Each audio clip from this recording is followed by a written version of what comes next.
We don't aim to solve all the world's problems, but we do offer you peace of mind, hope, laughter, and ideas on how you can help improve circumstances and communities. Good change is for you. For us, we take to heart your concerns about anger, injustice, and helplessness, the pain that we each feel, and give you something better to witness, something better to believe in.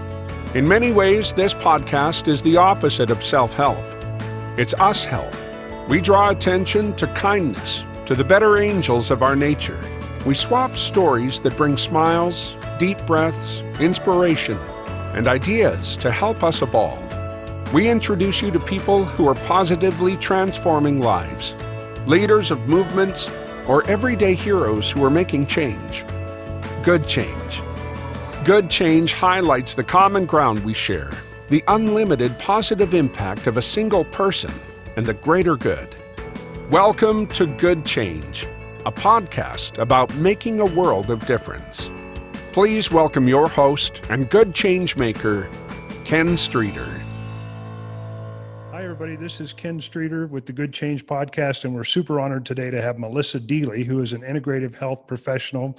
She worked for 24 years with one corporation and then recently founded her business as a result of no longer having that job. She's also been featured in Pursuit 365, which is a book about accomplished Canadian women.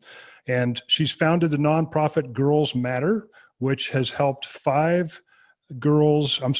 girls in 5 years in Uganda graduate from high school, and some of them have gone on to college. And we're going to talk today about all things health with Melissa. And Melissa, we're happy to have you. Thank you so much for having me. I'm honored to be here. So let's dive right in. One of the things that you and I talked about recently off the air was the influence of the pharmaceutical industry on our healthcare and on our well-being. And tell us a little bit about what you've discovered with your pursuit for holistic health practices and why we need to think differently about pharmaceuticals. I would love to do that because, in all honesty, when I was in the corporate world up until 6 years ago, just doing the best I could in my job and raising my family, as we all are doing, I didn't have time to pay attention to this and learn this. And I trusted in what I had been taught, that if we get sick, we go to the doctor, they give us a pill, and they, help us get better. And it was only as I was guided into my work now, first as a health coach and then as an integrative health practitioner, that I started realizing that there's a whole lot happening in the background that we don't typically see. And certainly if we're busy in our lives and this isn't our interest, we don't invest the time to learn it. Can I interrupt for a second? Sure. I love the expression "as you were guided into this work." How did that happen? Let's definitely get to the pharmaceutical question, but how did that happen? How did you get guided into this work? Well, it was interesting because obviously after 24 years with one company in a career that I loved, in that moment when I got let go with an hour to clear out my desk and no word of thanks, simply because big fish was buying little fish for no other reason, I didn't know what I was going to do next, but I knew that it wasn't going to be working for anybody else again because that loyalty got me nowhere. And whatever it did, it had to be of service. And that because I didn't know what I was going to do next, I was open to being guided. And what happened was later that year, I was actually introduced to a company that offered brain health supplementation. And I thought that was really interesting because I realized I use my brain 24/7. And I've never been taught how to look after it properly. I didn't know that there were things that I could be doing more of in order to allow my brain to function better and be healthier. And I had a grandmother who was 97 at the time, still living alone and fully cognitively functioning. And meanwhile, I knew there was near epidemic levels of Alzheimer's and dementia. And I was like, so what did she do? And what did these people do? And what can I do to follow my grandmother's path? Because I always said I wanted to be just like her when I grew up. And so I started learning about the brain health, nutrition for the brain. Well, about 4 months later, my oldest daughter got a concussion in her first high school soccer game of the season of grade 12 year. I knew of concussion. We'd never had it in our house. And it wasn't until we had it in our house where I truly understood how difficult this is for people to go through. But I did have some incredible nutrition for the brain. So I was using this with her as well as going to all of her appointments. 2 months later, my second daughter got a concussion in grade 8 gym class. And I was driving when the school called me and asked me to go pick her up. And I literally looked up at the heavens and said, really? This is how you show me my path? Stop taking out my children. Yeah. Because I already knew, as I said, how difficult a journey this is for people to recover from. And when you don't have all your cognitive function and you're feeling like crap, how can you remember what the practitioners are telling you to do and asking you to do in between your sessions, etc.? And I realized people needed more support. They needed to be guided on their healing journey. And so I stepped into that, was asked to work in a clinic. I had no certifications. I was working with my kids. I had, labs. I was doing my own research, but I needed certifications in order to get insurance to work in a clinic. And there were people that needed my help. So that's when I went back to school. And from the moment I went back to school, I just loved everything that I was learning and couldn't get enough of it, and went from one course to another, and then found integrative health practitioner, which I really love because now I can run functional medicine labs to allow people to see what's truly going on inside their body. And when we know what's going on inside the body and where the imbalances are, we can then use natural herbs and supplements in order to guide the body back into balance. And the beautiful thing is these labs get sent all over the English speaking world to your home to be done in the comfort of home. You mail them back to the labs. And so my business can be 100% virtual, which was perfect timing for when COVID hit. Right. So that's how I got guided here. And that's an interesting comment, because what you're saying is that you found a path that really resonated with you, that you felt it in your heart, and maybe that would have come in some other industry or direction, but your health, in part, I'm believing, is good because of what you've learned, but also because you're on a path that makes you feel good. Absolutely. So, when you have that passion and purpose in life and you know that you're doing exactly what you're meant to be doing, you get up every day motivated to keep doing it. Even when times are tough, you keep doing it, right? And I know without a doubt that I am supposed to be doing this work. And it brings me so much joy. And I love to work with my clients and see them heal. And I guide that journey because it doesn't matter what it is, but in healing, true healing, we're always changing nutrition. That's one piece of it. I look at the whole being, but nutrition is a piece of it. And changing the way we eat is very difficult for people. Yeah. And when I guide them and literally hold their hand and have them on an app that they can chat with me through and provide meal plans and recipes, etc., it becomes doable. And it allows them to get through the difficult times of their brain talking to them going, you don't even know if you're doing this right, and you're making new recipes and it takes longer and it feels harder. And so in those moments when your brain is talking to you and saying that, and you have questions that you can't get answered, that's when we fall off. But when we have questions, then we can just send a quick chat and someone on the other end can reply. Or, maybe you're just not having a good day and you need to vent to someone and you can be supported in doing that. That's when we stick with programs to get to the point where our body starts to feel better. Then we know we're on the right path and we're motivated to keep going. And that doesn't take long. That can take anywhere. I've had people at 3 days who are shocked at in 3 days how much better they already feel. That's incredible. It can take 3 weeks, but inside that first month, people know they're on the right path because their body starts telling them they're on the right path.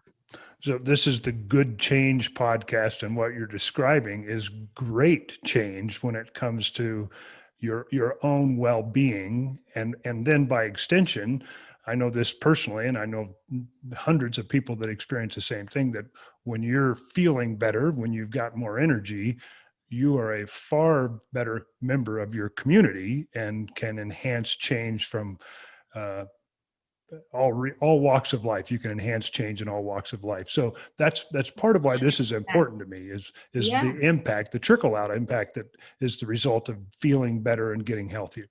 100%. And, I say it's on my banner here. Health isn't everything, but without it, everything else is nothing. Right. When we have our health, we have that positive spin-off effect of everything else being able to be in flow and us being able to show up and give the world the best of us. Yep. So I have to say that you're radiating positive energy from here. I feel it in how you're communicating and how you're looking. And I'm taking it that you're healthy. I am healthy, and I choose to be healthy. It is definitely a choice, but that's the message that I want to let people know is we have a choice. And when, I was taught too, when you get sick, go to the doctor, they make you better. That is actually giving up your power to someone else to make you better. And the reality is in my work, I empower you to take ownership of your own health. And in doing so, your healing is actually far superior when you own it. And that brings us now back to the original question, which is if you're being quote unquote fed a story and quote unquote asking to feed yourself pharmaceuticals, what's going on? Oh, yeah. What's going on? So what I discovered in all of my research and all of my learning is that we have a broken system. First of all, we have a healthcare system that doesn't care about our food. We have a food system that doesn't care about our health. And we have big pharma that prioritizes optimizing shareholder profit over optimizing human health. And to me, that is just wrong. I wish that our food industry, our healthcare industry, and our big pharma industries were not for-profit industries. Because then we could focus on the education that everybody should be entitled to in order to be able to optimize our health. And that should be the focus. But unfortunately, the mighty dollar talks. And in the last 50 years, that has taken us so far off track to the point now where I invite everyone to be getting second opinions all the time. Because unfortunately, the system is so broken that big pharma is making decisions in their marketing boardrooms about what the next billion-dollar blockbuster drug is going to be. In order for it to be a billion-dollar blockbuster drug, it means they want you to take it every day for the rest of your life and everyone else like you. Right there, they are not trying to help you heal. They just want you to buy their drug. So clearly there are pharmaceuticals that are beneficial to people that can produce positive outcomes. But what you're saying is that if the underlying goal of the big pharma is simply making money as opposed to serving people, then they're going to get sideways and we're going to be taken down metaphorically with that. Absolutely. And I do agree. There absolutely are drugs that help people and people that need drugs. But the volume of drugs being prescribed today versus 50 years ago, the growth in that is absolutely astronomical. And we are over-prescribing. And over-prescribing because big pharma is looking for the mighty dollar and incentivizing doctors to do so. And they have such a stranglehold on the whole industry. They pay a huge percentage of the television advertising budget, right? So who's seeing those ads? We're even having children seeing these ads. And some of the ads are targeting children, like your bubblegum flavored this and your candy flavored that, right? So kids are growing up with the belief that, oh, if I get sick, I'll get a bubblegum, flavored this, right? And then they also are paying professors, medical professors at universities. They pay, and in many universities, they actually even own buildings within the medical schools, etc. They have such a foothold in medicine that doctors are only being taught, these are your symptoms in this box, and these are the pharma drugs that you have to give to the people that show up with these symptoms. Today, there's almost no education for our mainstream doctors on nutrition. If there's any, it's one course. I know as somebody who's just finished their medical degree and got 1 hour of nutrition in an entire degree. So we're talking about one course out of dozens, am I right? And hours and hours and hours spent on learning all about the pharmaceutical drugs, because that's who's funding the medical school. Right. And then, of course, they fund government elections and so on and so forth. So they know where to spend their money so they can hold on to power.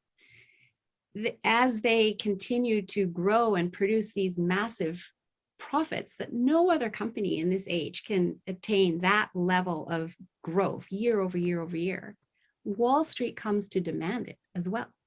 Investors, they're watching the markets and who's performing and who's not. And if your company isn't keeping on par with the other pharmaceutical companies, then what's going to happen to your stock value? Right.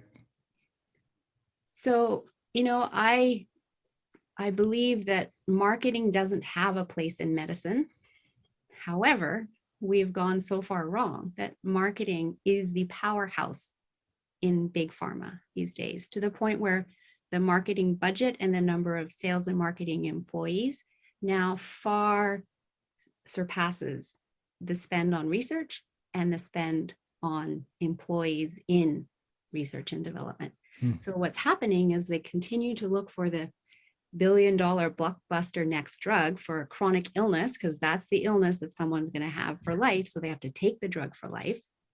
They are not embarking on research for more rare illnesses or illnesses that people in third world countries have but can't afford the medicine.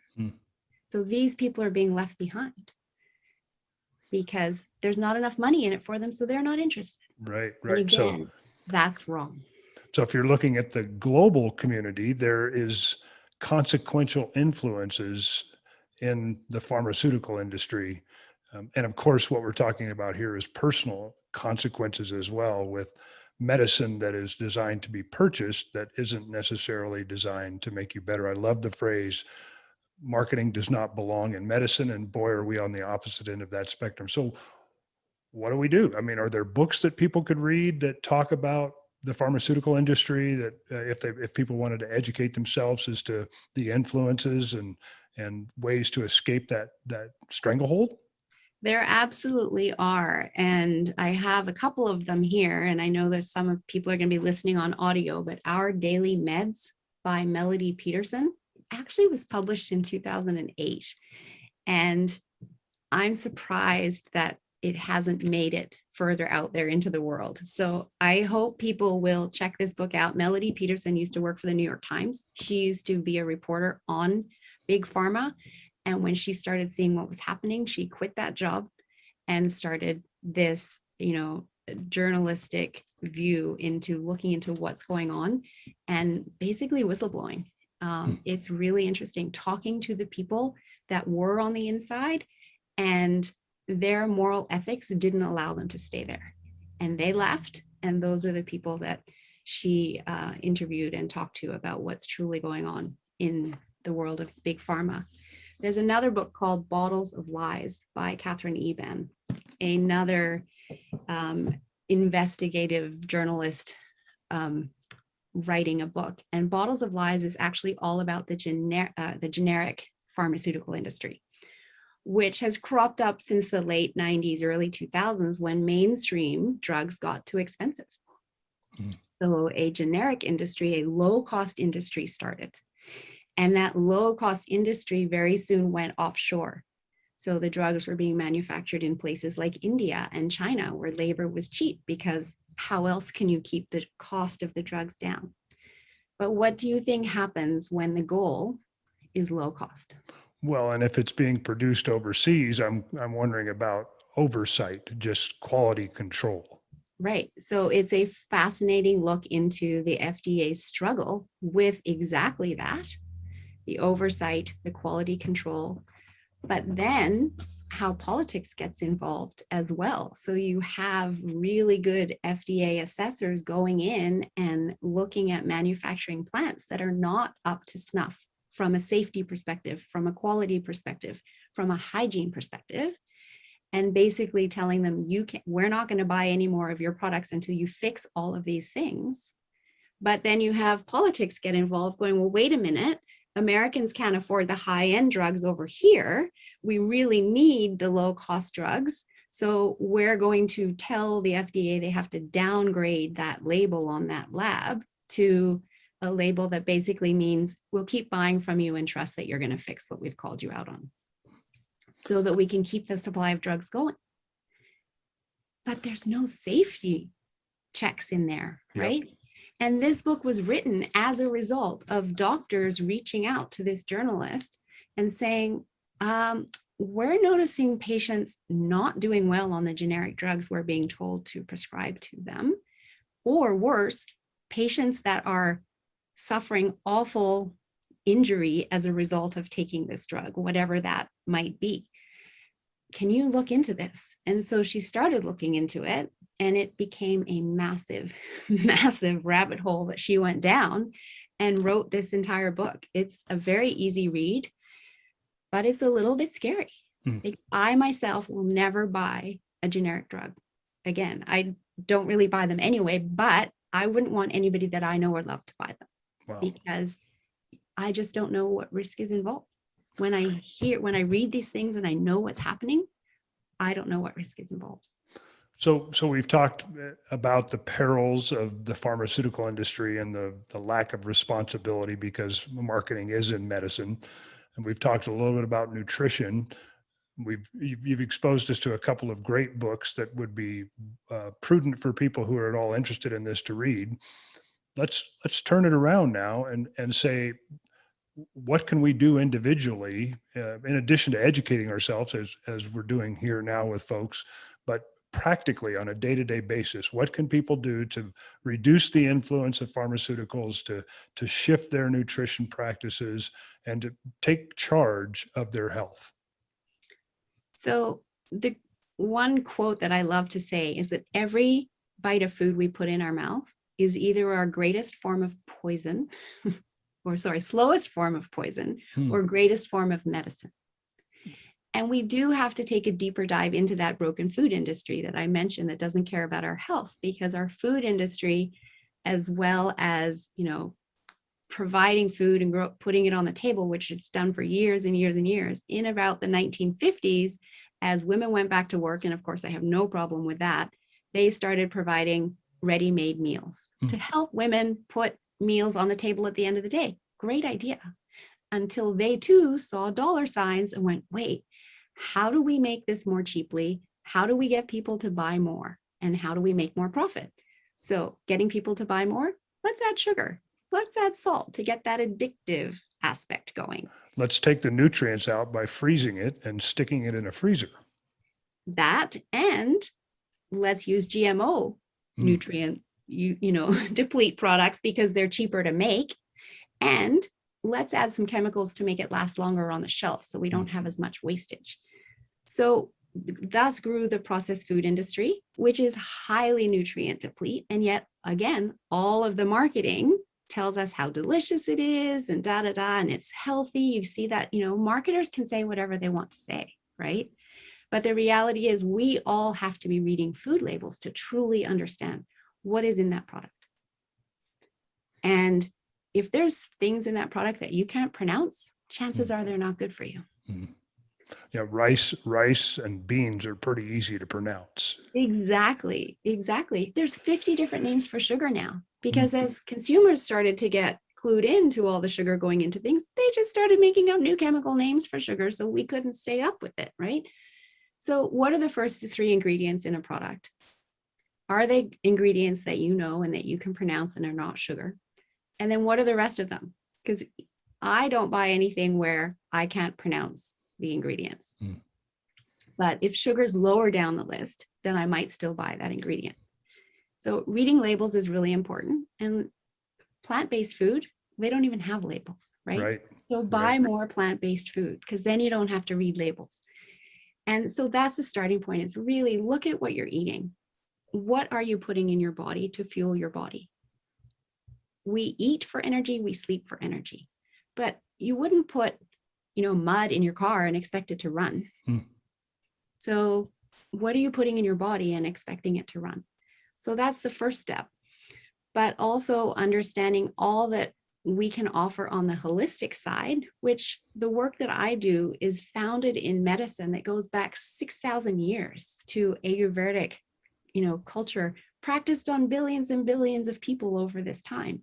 Chinese medicine goes back, 3,000 plus years. And I factor all of that into my work. There's no one perfect form of medicine. There's many types of medicine around the world. And when we take the best of the best of the best, we have found that we can truly help people heal from much of the illness in the world today. Much of it is chronic illness of some kind, shape, or form, whether it's heart disease, diabetes, Alzheimer's, obesity, autoimmune diseases, some forms of cancer. The pharma industry will have you believe that you can't heal from that. You just need to keep taking their drug. And so sorry, if another symptom comes up, we're going to give you another drug. You're just going to have to live with it. But the reality is you can heal from these diseases. But when we help you heal from these diseases, we do it by understanding where the imbalances are in your body, what your toxic load is. We lower the toxic load. We support those imbalances to bring the body back into a state of balance, at which point it will heal itself. That's what it's designed to do. It's just that modern life has us living too far out of balance, and the body can't quite get back on its own because it's too nutrient depleted. And that nutrient depletion happens from high stress, poor sleep, poor quality food that's being eaten. But when we resolve those, then the body can heal itself. And how do you find out that you're out of balance? Is that part of your program where you actually have folks submit fluids, for lack of a better term, bodily fluids or surveys or what? Yeah. So, well, the initial offer that I give people is to discover their toxic load. And that's an online quiz that people can do. But when we need to figure out what's going on inside the body and where the imbalances are, aside from the toxic load that is very often very high, that's when the lab tests come into play. And again, these are lab tests that your mainstream doctor does not have access to because A, they're not taught about these at medical school, and they're blocked. Big Pharma doesn't want them to have them because then they could help you heal. Right. So these are lab tests that it's either a blood spot, so you prick your finger and you drop blood onto a little circle on a card, or it's a clipping of hair, it's a urine sample, or a saliva sample. That will tell me whether your hormones are in or out of balance, what are your cortisol levels, how's your thyroid doing, what's happening with your sex hormones, gives me vitamin D and insulin markers. So one lab gives me all of that, really, really important. And it's not just giving me one thyroid marker, it's giving me all of them, because we need to always look deeper to get that early warning of what may be going wrong so we can bring the body back into balance before it goes too far out of balance. Another lab will give me your mineral levels and your deficiencies, but also where your minerals are imbalanced to each other. That's really important too. Plus your metal toxicity level to 5 common metals that people are toxic to or have a toxic load from. Another one will give me your inflammation levels. This one's really powerful because when the body is inflamed, that's when epigenetics kicks in and our cells can trigger our genes to turn on disease. And epigenetics is what? Define that. Epigenetics is where the environment we create inside our body kicks in to trigger genes to turn on. Mm-hmm. So we all have genes for cancer inside our body, as an example, right? Or we may have genetics that make us more predisposed to a certain disease because somebody in our, past history has had that disease. But those genes don't get turned on unless we create the environment for them to turn on.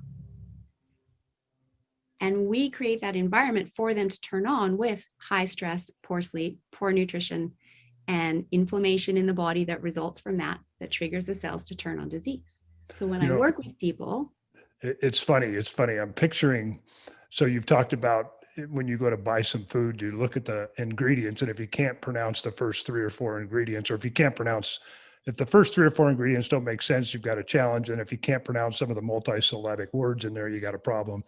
And I'm picturing now your package that people have the ability to buy. And I'm looking at the ingredients, and the ingredients, everybody understands what they are, which is sleep, relaxation, exercise, good food, those kinds of things. I mean, that's basically what you're doing, is you're presenting us with a package of things that were easy to understand and that make a huge difference in our health. 100%. That I'm looking at the whole being, and we're all interconnected. And so you've summed it up beautifully, because that's exactly what it is. And, it's things like sleep that we take for granted. Have you ever been taught how to sleep? No. Right? Yeah, no. It's like I hadn't been taught how to look after my brain and didn't know that was a thing. Yeah. We're born, we know how to sleep. So who needs a sleep course? But the reality is over 70 million Americans struggle with sleep today. And they've probably never been taught how to sleep. And they have daily habits today, due to our modern world, that are negatively impacting their sleep, that they don't realize because they've never been taught how to optimize their sleep. So, that's one of the things that I take people through, so that they understand those habits, because when we know better, we do better. And when we know, oh, I didn't know that was impacting my sleep. As an example, coffee. Yeah. We are a caffeine addicted society, right? But coffee has an 8-hour half-life in your body. And we all have different tolerance levels of coffee, for sure. But if you have a cup of coffee at 8 a.m., half of that caffeine is still in your bloodstream at 4 p.m. And half of that is still there at midnight. Holy cow. So if you've had another cup of coffee at 10 a.m. or at noon, when your energy was starting to sag and you need another pick-me-up, when you try to go to sleep at night, you still have all this caffeine running through your body and you're wired, and now you can't sleep. So you don't have a good sleep. You don't wake up feeling rested. You reach for a cup of coffee to start your day. Oh and my you do it gosh. over and over and over again. So I work with people to break the coffee habit. Or in the evening, you want to take the edge off. And so you have a couple of glasses of wine, which I'm guessing may murk the waters Sugar. of sleep. Oh, right. There's sugar in wine. Yeah. So you're right. You got coffee and sugar in your veins. Well, it's really hard to fall asleep, right? Yeah. So I work with people to break the coffee habit. And for some people, that's really scary, but they do it. And what's really astounding is every single time, the people that are most scared to do it in particular, they end up saying, oh my God, I don't need to take an afternoon nap anymore. I have so much energy. I'm sleeping better. I thought it was coffee that was giving me energy, but I now realize it was coffee that was stealing my energy. So that's just one habit. There's many more habits that we have that are negatively impacting our sleep. So yes, when I work with people, I'm looking at the whole being. We're looking at sleep. We're looking at stress, because stress, 95% of doctors' visits are related to stress. So what if we can understand where our greatest stressors are and understand how to balance them out? We can't get rid of all of them, but we can lower our stress level. We can balance them out so that we are not causing damage to the health of our gut with high levels of stress. And of course, stress impacts our sleep. When we get more sleep, we become more stress resilient. So here I am. I'm a busy human. I'm not getting enough sleep. I don't drink coffee, except when I do it. I think my half-life is 20 years because it feels like I can't settle down. But so here we are in a busy existence, each one of us. And I'm thinking, okay, so there's all these different habits that I need to change in order to become more healthy, to become less dependent on crappy food and generic pharmaceuticals.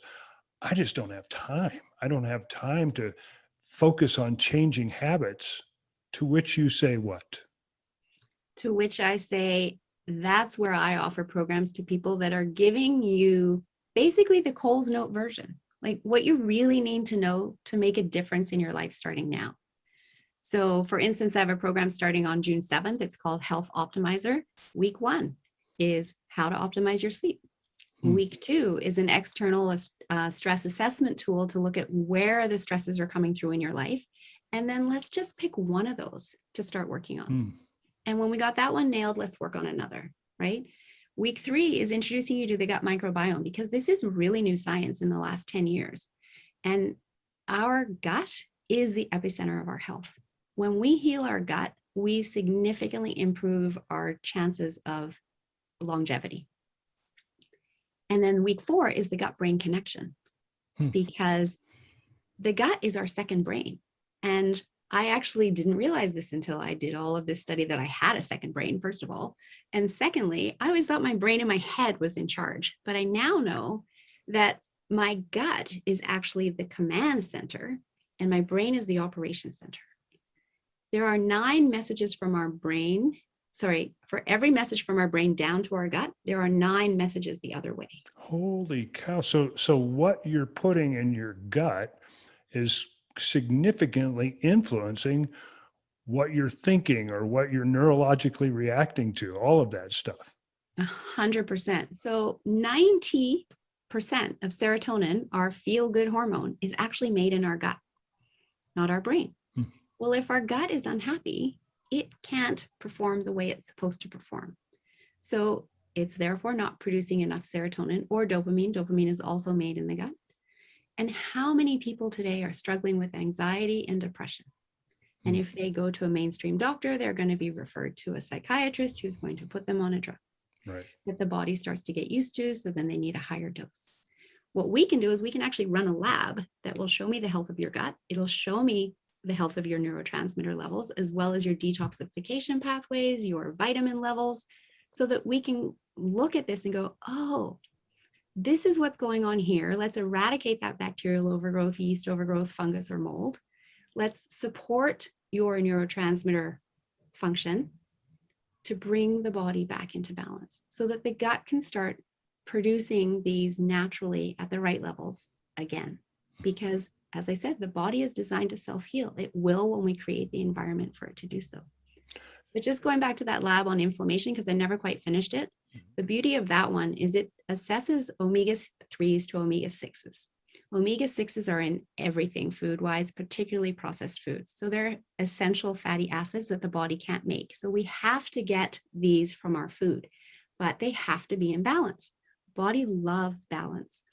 If we go back to our hunter-gatherer days, their balance for omega-3s to omega-6s was 3 omega-6s to 1 omega-3.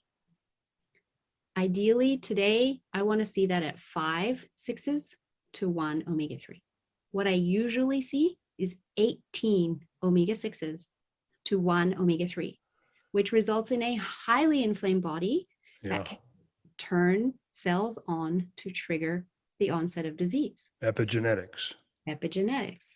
But when we know this, then I know exactly where you're out of balance. And if you need more EPA or more DHA, which are 2 types of words that are actually good that I can't pronounce, I'm sorry. But EPA, DHA within that omega-3 in order to bring your body back into balance. And when we do that and we bring your body to balance, your risk of sudden death by cardiovascular disease is lowered by 90%. 90. There is not a pharmaceutical drug out there that can make that claim. Wow. So and this do it naturally. And what you're describing, and I love this, is, the saying, how do you eat an elephant? And pardon me for the nutrition metaphor, or the bad diet metaphor here, but how do you eat an elephant? And it's one bite at a time. And what you're describing is you're bite-sizing this up for people, because I don't want to have to worry about how I'm sleeping, what I'm eating, whether or not I'm incorporating too many stressful activities in my life all in 1 week, and then have time for my kids and go to work and all of those things. And so if you're bite-sizing this up and you tackle one issue at a time and you get right with that one issue, it's not an arduous, time-sucking process.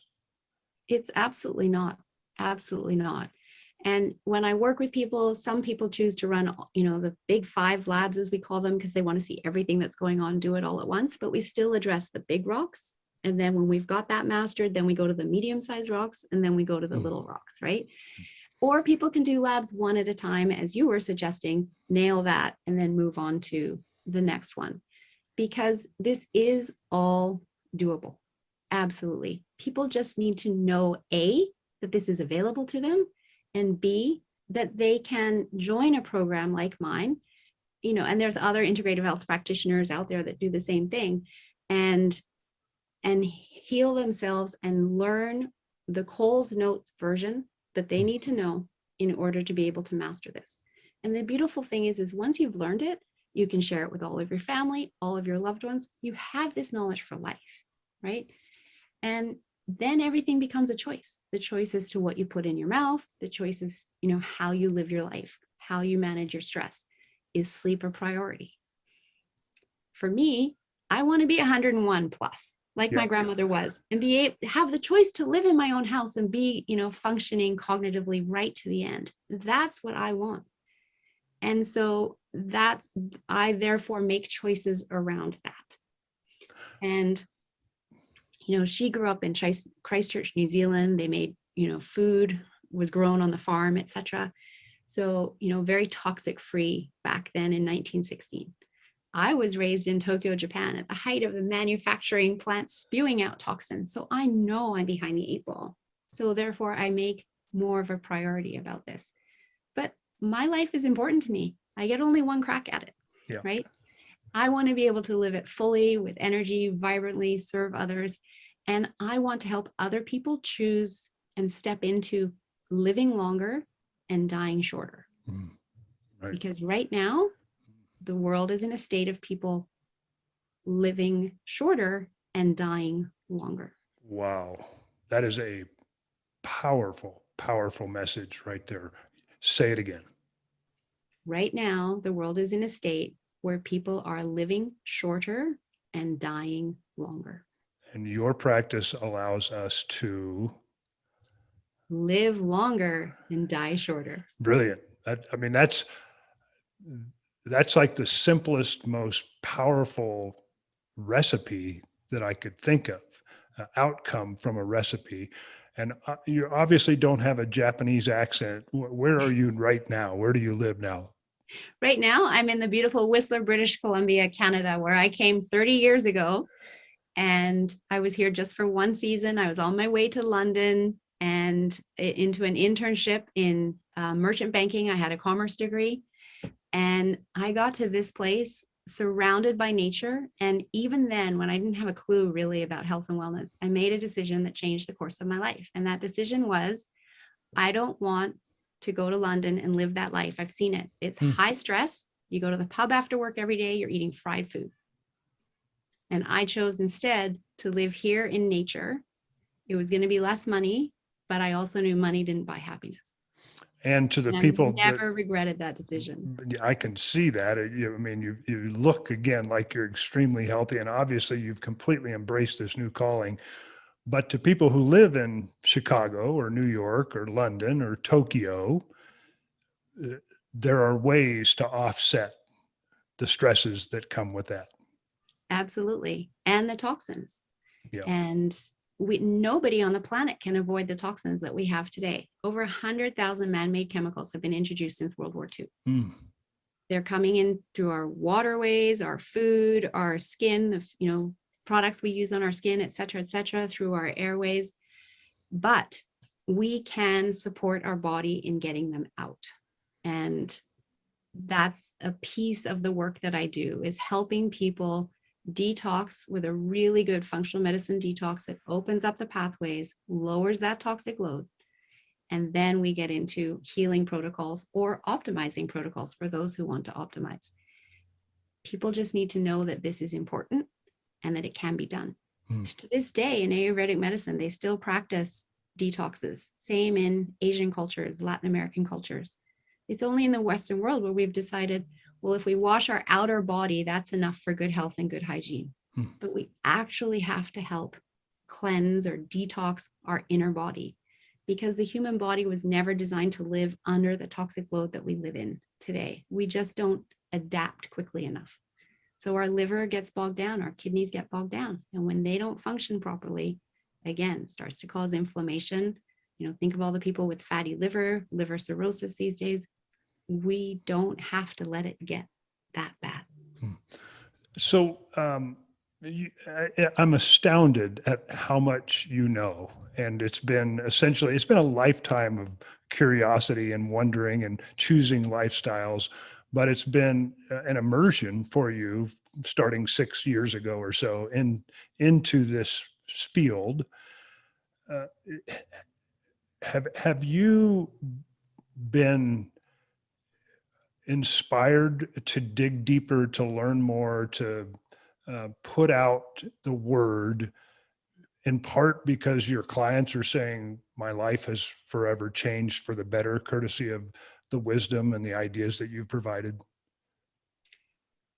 I haven't really thought about that, other than I hear that from my clients all the time. I just finished a different 4-week program this last Monday. And at the end of it, at the checkout, one lady said, I thought this was going to be the worst thing I ever did. And I've realized it's the best thing I ever did. Another lady said, I honestly cannot remember the last time I felt this good. And somebody else said, I've done so many courses like this, and nobody has ever provided the information to me in such a clear way for me to understand it, giving me exactly what I need when I needed it, and making me feel supported. That inspires me to keep going, because I know the world needs this. And I just have a sense that, again, it comes back to this whole marketing and this dollar. It just bothers me to my core that what should be a basic human right, knowledge about our own bodies and how they function in order to be able to optimize them, is not being offered in a way that people can learn it easily. It's being held. And obviously, one way to learn it easily or more easily is to work with you. So how do we find you? So my website is yourguidedhealthjourney.com. My email is simply melissa@yourguidedhealthjourney.com. I'm on LinkedIn as Melissa Deally, Deally, and I'm on Facebook and Insta as Your Guided Health Journey. And I also have a podcast, which is called Don't Wait for Your Wake Up Call. And you can find that on your favorite podcast listening app. Awesome. Again, this is the Good Change podcast, and often guests are focused more on community or business culture or global environmental change issues. But for anyone to tackle those things, for any individual to want to do what they can to make their community or their business or their environment, their ecosystem better, you got to have the energy and the just mental acuity and time to do those things. And what we're describing here today really is the cornerstone to good change, which is change yourself, change your physiology. 100%. It is the foundation. When we have our health, we truly can do absolutely anything. And I have a favorite quote. I think it was the Dalai Lama who said this, that man can have 1,000 dreams until he doesn't have his health. And then he has but one. So what do you wish more for people than anything else? My mission on this earth is to have people step into prioritizing their health. Don't wait to get sick and then seek ways to get better. Choose instead to prioritize your health. Learn how to do that so that you can go out and live life fully and follow your purpose and live your dreams. That's beautiful. Anything else you'd like to leave us with besides the however many? I'm going to count them on as many hands. Probably 1,276 great pieces of advice and pearls of wisdom. Anything else you want to leave us with? Just that I do actually offer a complimentary 30-minute consult with people if they're struggling with a health issue and want to know if it's something that I can help them with, and they want to get to know me a little bit more. I do offer that. And people can just reach out again at melissa@yourguidedhealthjourney.com and let me know they're interested in that. And I can send them a link to book into that session. Fantastic. Thank you very much. This has been an eye-opening and gut-checking, positively gut biome checking episode. Our time together has gone super fast. We're close to an hour. And I'm just so grateful to you for taking time to share what you know can make a huge difference in people's lives. Well, and I want to thank you for having me, because this is a message I just want to get out to more people, and you're helping me do that. So thank you very, very much, Ken. Right on. You're welcome. Thanks, Melissa. Thank you. With every show, we ask our guests to share a video of them doing something fun. One of their favorite songs, a few lines from a book they enjoyed, or a scene from a great movie. Something that matches their hopes, dreams, and good work. And then we give this to you. Because laughter and beauty soothes, heals, and changes us. You can find and unwrap this gift on any of our social media sites. Thank you for participating in this podcast. Until next time, keep an eye out for change. Good change. And join our movement at kenstreeter.com.